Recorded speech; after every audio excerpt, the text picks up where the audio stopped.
मोदी पोल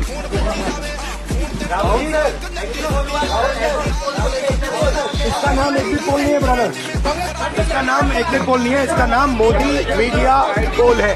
ये मोदी जी का पोल है, फैंटेसी पोल है उनका। सर कितनी सीटें आ रही हैं आपके हिसाब से?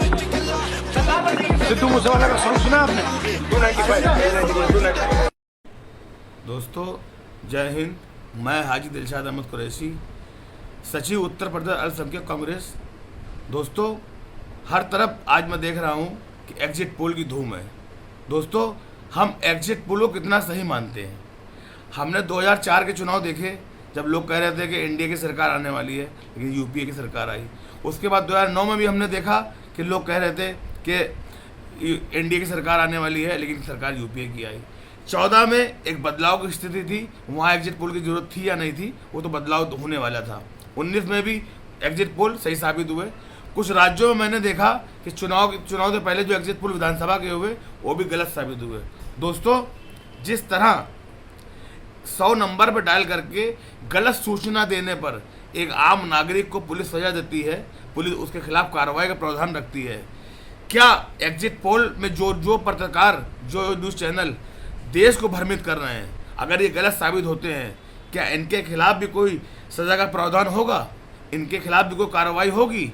ये एक सवाल है जो आपसे पूछ रहा हूँ। दोस्तों मेरा मानना है कि अगर हम पूरे साल एक प्रदेश में घूमेंगे तो मैं समझता हूँ उस प्रदेश की 6 करोड़ 10 करोड़ 12 करोड़ 22 करोड़ जनता से उसके मन की बात नहीं पूछ पाएंगे। लेकिन ये कौन से ऐसे पत्रकार हैं जो एक लोकसभा में जाते हैं जिस जगह पर करोड़ों वोट पड़े हैं, लाखों वोट पड़े हैं, वहाँ पर जाने के बाद 10 लोगों से पूछकर वो अपना नज़रिया पेश कर देते हैं।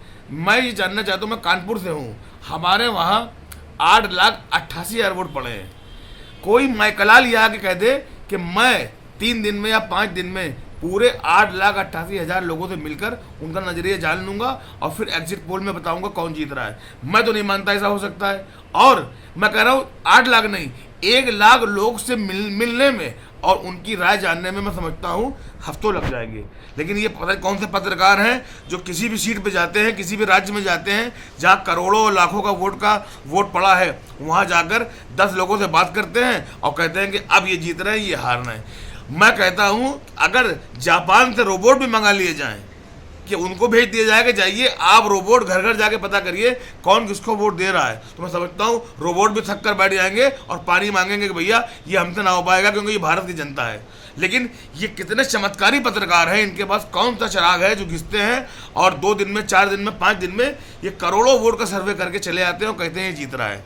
मेरी दरखास्त है सरकार से, कानून से, कि जो लोग देश को भ्रमित कर रहे हैं इनके खिलाफ भी कुछ सजा का प्रावधान होना चाहिए। जो लोग देश को गलत आंकड़ा देते हैं और कभी ये सही भी बैठते हैं, लेकिन जो ये भरोसे के साथ कहते हैं कि ये होने जा रहा है, तो मुझे लगता है कि इसमें इन पर रोक लगनी चाहिए कि जो देश को भ्रमित कर रहे हैं। और मैं ये कहना चाहूँगा कि जो भी चुनाव हो, चुनाव प्रक्रिया एक साफ सुथरी प्रक्रिया हो जिसमें जो कोई जीतता है कोई हारता है। चुनाव 5 साल में इसीलिए होते हैं कि जो जनता अपने वोट से जिसको चुनना चाहे चुन ले। लेकिन अब तो मुझे ऐसा लगता है कि जनता का वोट भी मुझे लगता है कि चुनने के लिए बेकार है। अब पता नहीं क्या माध्यम है कि कैसे चुनाव प्रक्रिया की जाती है। लोगों को इतनी शिकायतें होती हैं, लोग इतनी शिकायतें करते हैं जिसकी सुनवाई होती है नहीं होती है, तमाम तरह की गलतियाँ कमियाँ देखी जाती हैं चुनाव में।